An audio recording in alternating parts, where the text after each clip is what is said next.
Class 11th, subject physics, 14th chapter semiconductors.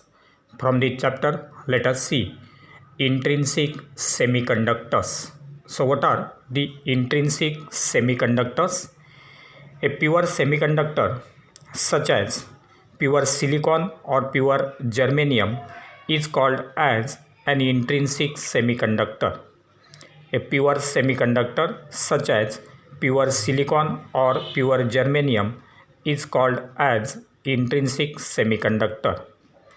Now silicon has atomic number equal to 14, and therefore the electronic configuration of silicon having atomic number 14 is given as 1s2, 2s2, 2p6, 3s2, 3p2, and therefore as it possesses such type of electronic configuration, therefore its valency is 4, that is in the outermost orbit or in the outermost shell there are only 4 electrons, and that's why each atom of silicon forms 4 covalent bonds with its neighboring atoms so as to become stable.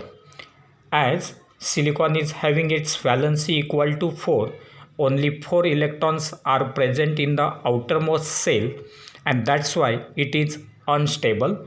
In order to become stable, there will be sharing of electrons between the neighboring atoms, and therefore the covalent bonds will be formed with the neighboring atoms so as to become stable. One silicon atom is then surrounded by 4 silicon atoms. So one silicon atom will be surrounded by these 4 silicon atoms, so that each atom surrounding this atom will share 1 electron each with this central silicon atom, and therefore due to the sharing of electrons these covalent bonds will be formed and silicon will become stable. Same structure is shown here. This silicon atom will get surrounded by 4 silicon atoms. Each silicon atom will share 1 electron each with this central silicon atom. So in this bond there are 2 electrons, one from this silicon atom, second from this silicon atom, and therefore in this way this silicon atom will share its 4 valence electrons with its neighboring 4 atoms, and so that it will become stable. Now at absolute zero temperature, if the temperature is absolute zero, then at absolute zero temperature the valence electrons are tightly bound with the other atoms and the covalent bonds are complete. So at absolute zero temperature, as all the valence electrons are tightly bound with other atoms and the covalent bonds are complete, therefore the electrons are not available to conduct electricity because they will not get enough energy to go to higher energy levels, and that's why at absolute zero temperature, as no electrons are available for the conduction of electricity, therefore at absolute zero temperature the intrinsic semiconductor will behave as insulator. However, a few covalent bonds are broken above the room temperature, and therefore due to this thermal agitation some valence electrons gain energy. The valence electrons move to the conduction bands and causes a vacancy in the valence band. When these electrons gain energy, they will move to the conduction band so that there will be vacancy in the valence band. These vacancies of electrons in the valence band are called as holes. The vacancy of the electrons which is produced in the valence band will be called as the holes, and thus the holes are nothing but it is the absence of electrons in the valence band, and so that it will carry positive charge. So positive charge will be carried by the holes as electrons carry negative charge.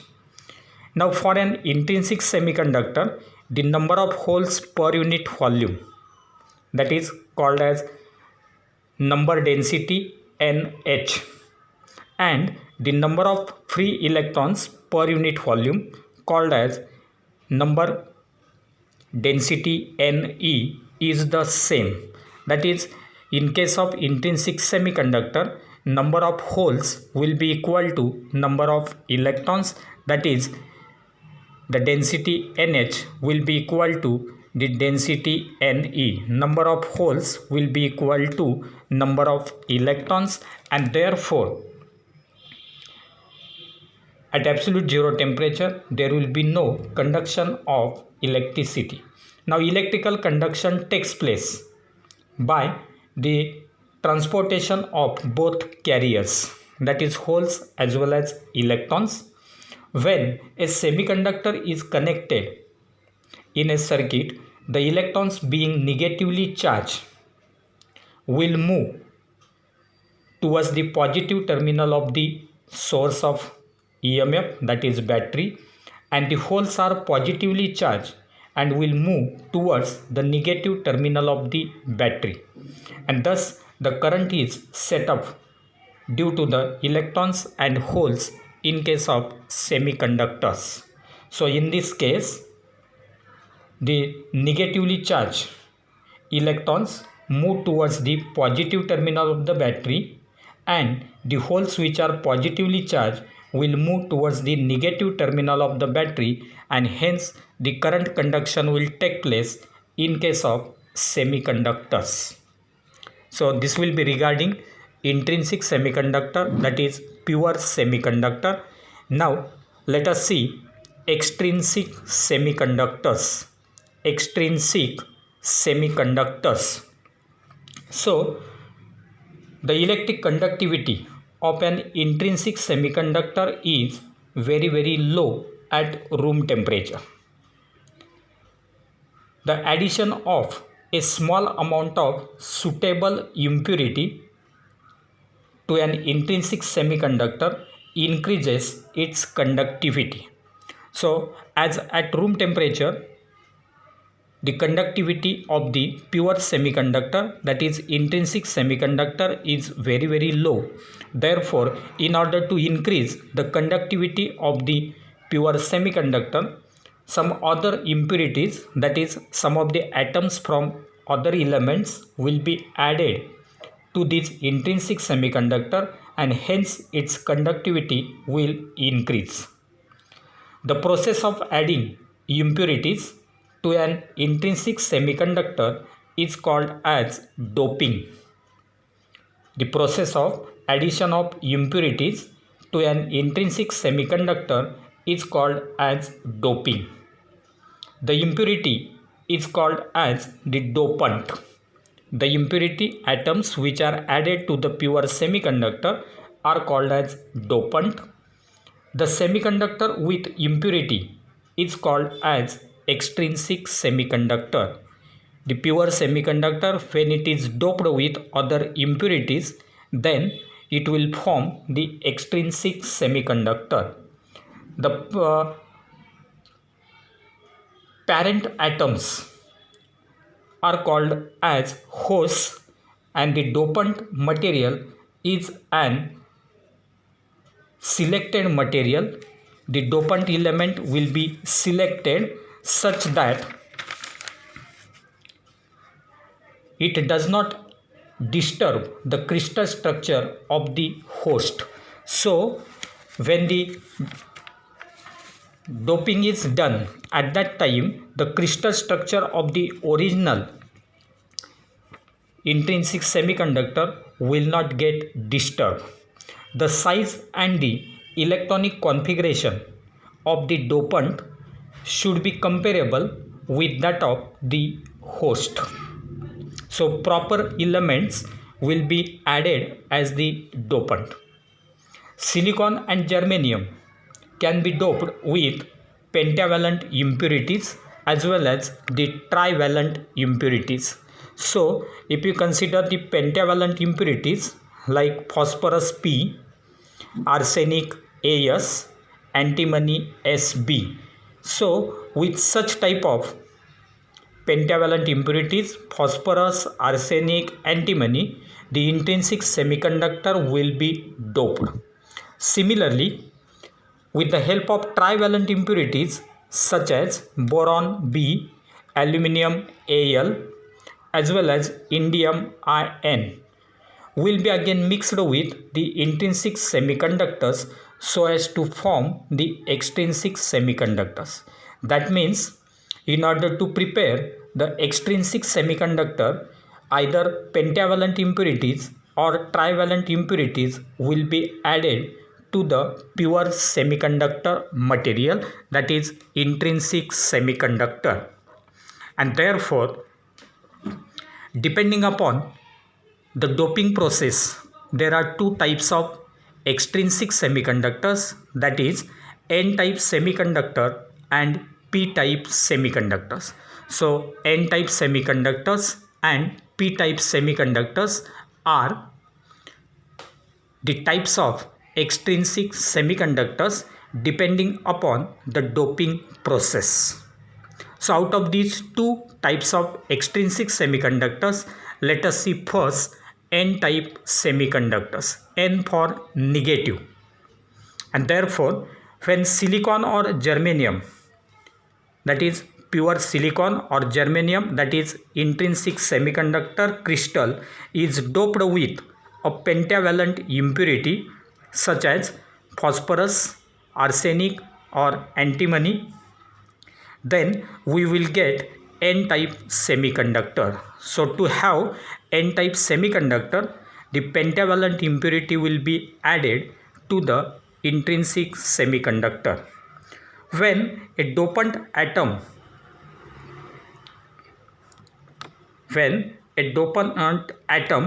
of 5 valence electrons, that is, as there is pentavalent impurity, therefore its valency will be 5, and therefore when a dopant atom of 5 valence electrons occupies position of silicon atom, 4 electrons from the dopant form bonds with 4 neighboring silicon atoms, and the 5th electron from the dopant remains very weakly bound to its parent atom. So in this case, if you consider N-type semiconductor, then the dopant, that is pentavalent impurity like this antimony Sb, is added to the intrinsic semiconductor, that is silicon. At that time, this dopant atom of antimony will get surrounded by 4 silicon atoms. Now, 1 electron from each silicon atom will be shared with only 4 electrons from this antimony, that is 1 2 1 2 1 2 1 2, like this. Each and every silicon atom will share 1 electron with this antimony, but this antimony is having valency 5, therefore the 5th electron will be unpaired electron. There will be no bonding with that electron, so it will be loosely bound here, and therefore this 5th electron, which is unpaired electron, will behave as the free electron.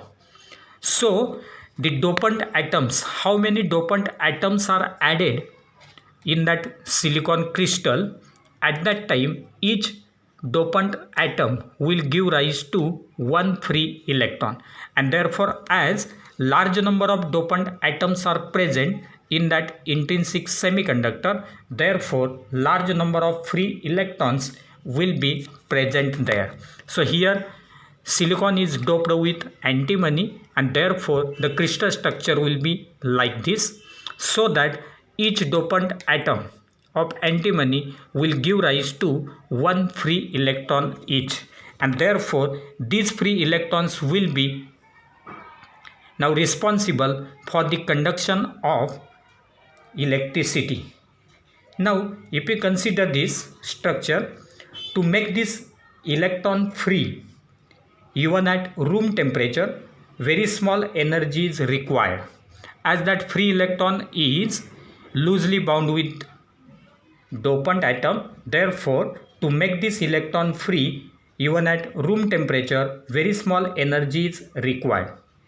Since every pentavalent dopant atom donates one electron for conduction, it is called as donor impurity. So the pentavalent impurities are called as the donor impurities because each atom of dopant will give rise to one free electron to that crystal, which is responsible for the conduction of electricity. As this semiconductor has large number of free electrons in the conduction band and its conductivity is due to negatively charged carriers, it is called as N-type semiconductor.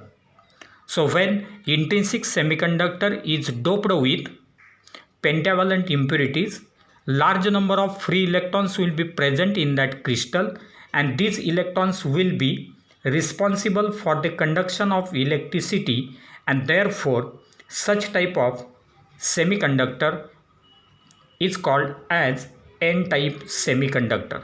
As current is due to negatively charged carriers, that's why it is called as N-type semiconductor.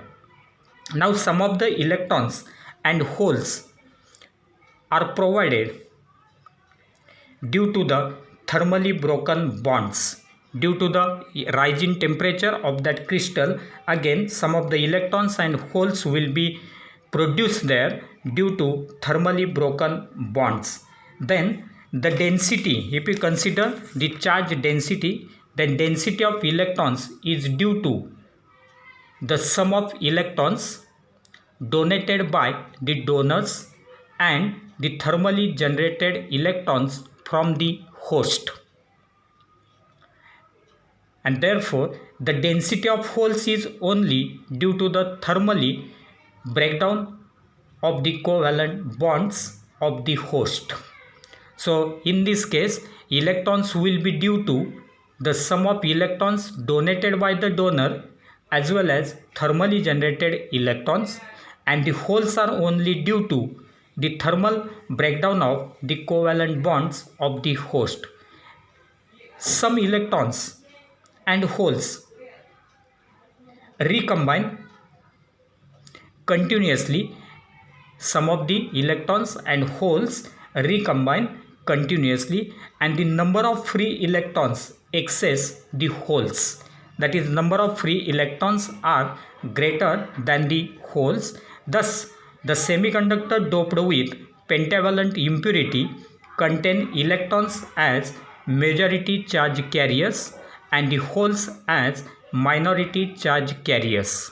So in case of N-type semiconductor, the electrons are the majority charge carriers and the holes are minority charge carriers, and that's why Ne will be greater than NH, that is, density of negatively charged electrons will be greater than density of the positively charged holes.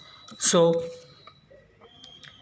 if you consider now this N-type semiconductor, then the donor atom loses electrons and becomes positively charged ion. The donor atom, that is pentavalent atom, loses electrons and become positively charged ion. The number of free electrons is very large as compared with the number of holes. The number of negatively charged electrons, that is the free electrons, is very large as compared to the number of positively charged holes. When energy is supplied externally, the free electrons and the holes are available for the conduction of electricity. To this extrinsic semiconductor, when energy is supplied continuously externally, then the free electrons and the holes are available for conduction. So this will be regarding n-type semiconductor. And now let us see p-type semiconductor. Second type is p-type semiconductor. So when silicon or germanium crystal, that is pure or intrinsic semiconductor crystal, is doped with trivalent impurity such as boron, aluminum, indium, etc., we get p-type semiconductor. So to have p-type semiconductor, the pure silicon or germanium crystal will be doped with the trivalent impurities. As it is doped with trivalent impurities, there will be only 3 electrons as the valence electrons, and therefore the dopant trivalent atom has 1 valence electron less than that of the silicon atom, because only there will be 3 electrons present in the outermost shell of the trivalent impurities.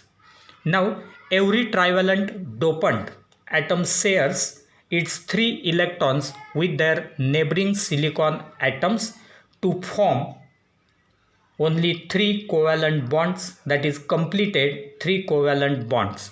But fourth bond between dopant and host is not complete, it will be incomplete. So in this case of p-type semiconductor, here silicon is doped with boron. Boron is trivalent and therefore only it will contain 3 electrons in its outermost shell, and therefore when it is doped with silicon, at that time this boron atom gets surrounded by 4 silicon atoms. Then each silicon atom will share 1 electron with the unpaired electrons of this boron, but it is having only 3 electrons as valence electrons, and therefore 1, 2 and 3, these electrons from boron will get paired, will form covalent bonds with these 3 silicon atoms. But for fourth, silicon will give 1 electron, but there is no electron given by the boron, and therefore there will be vacancy of electron for this covalent bond, and therefore this will be incomplete bond. This vacancy of electron will be called as a hole, as it is the absence of electron, therefore it will be treated as a hole that is positively charged.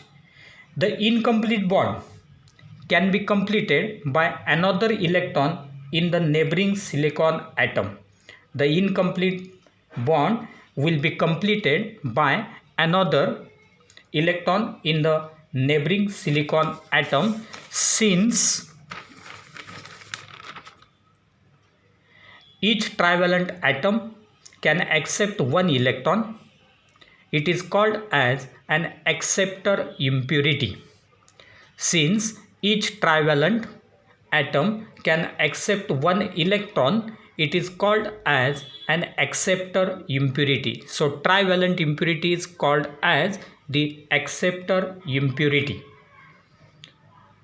The shared electron creates hole in its place. The shared electron from the neighboring silicon atom will create hole in its place, and thus a hole is available for conduction from each acceptor impurity atom. So in case of p-type semiconductor, the holes will be responsible for the conduction of electric current.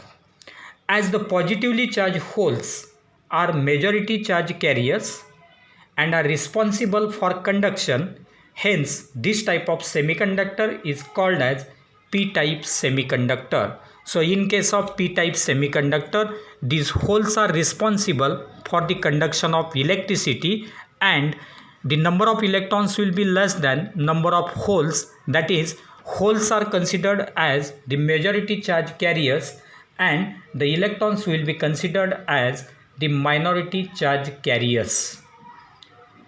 and therefore this type of semiconductor is called as p-type semiconductor. P for holes, that is positive charge. Now the holes are created in the valence band. Holes are created in the valence band and the impurity levels are just above the valence band in the band gap. They are created, so the impurity levels will be created just above the valence band in the band gap.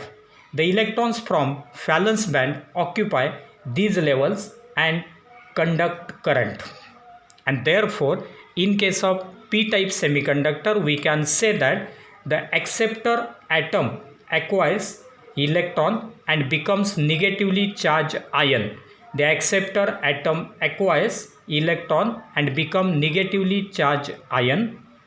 The number of holes is very large compared to number of free electrons. So in case of p-type semiconductor, the number of holes is very large as compared to the number of free electrons. Similarly, when energy is supplied externally, the holes and electrons are available for the conduction. When energy is externally supplied, the holes and electrons are available for the conduction of electricity in case of p-type semiconductors. So n-type semiconductors will be formed when pentavalent impurities added, and these pentavalent impurities are called as donor impurities, while in case of p-type semiconductor trivalent impurities will be added, and therefore these trivalent impurities create holes and therefore they are called as the acceptor impurities.